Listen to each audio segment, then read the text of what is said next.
guys, so magluto tayo ngayon ng ginisang gulay. Nilagay ko na yung bawang. At syempre ang luya para pampabango. So ayan, nag-brown na siya. Ilagay na natin itong meat. Giniling to guys na in-steam ko. So para hindi masayang, lagay na natin. Ayan. Mix lang natin. Bango. Then next, ilagay natin yung seafoods.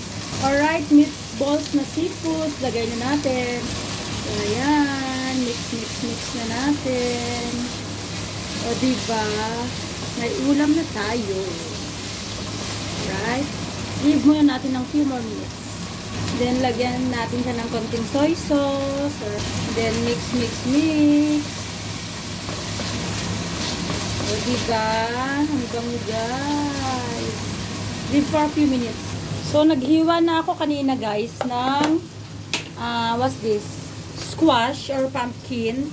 Tapos may ganito siya. Then, nag-ano ako ng malunggay. Nahugasan na to. Then, lagay na natin. Yan. Then, mix natin. Para mabango. O, diba? Ang sarap. Alright, leave natin muna ng few more minutes. So, ayan, medyo na-brown na siya. Lagyan na natin siya ng konting sabaw. Dagdagan pa natin. Ayan, dagdagan natin. Then, mix na natin. Alright.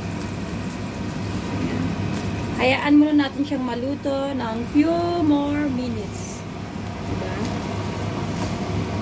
Ang sarap nito guys, oh, seafoods. So, actually, bilog to. Hiniwa-hiwa ko lang siya para hindi masyado makapal. Then, leave mo natin ng few more minutes. After that, ilagay na natin yung malunggay. Sarap.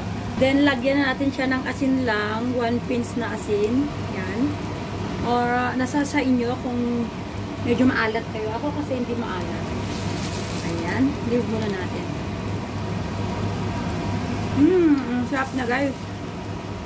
Leave mo natin ng few more minutes. Alright? Close na natin. Alright? So, ayan. Medyo luto na siya. Lagyan natin siya ng isang sili para bumango. Alright? Then, ilagay na natin ang malunggay. Yan. So, ito na ang malunggay. Ang sarap.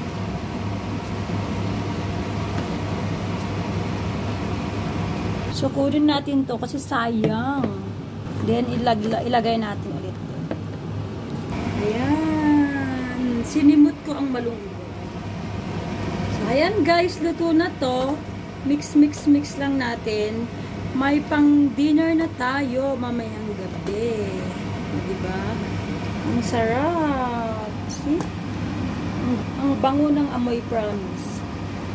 Ayan, may malunggay na tayo. Yum! Titikman natin.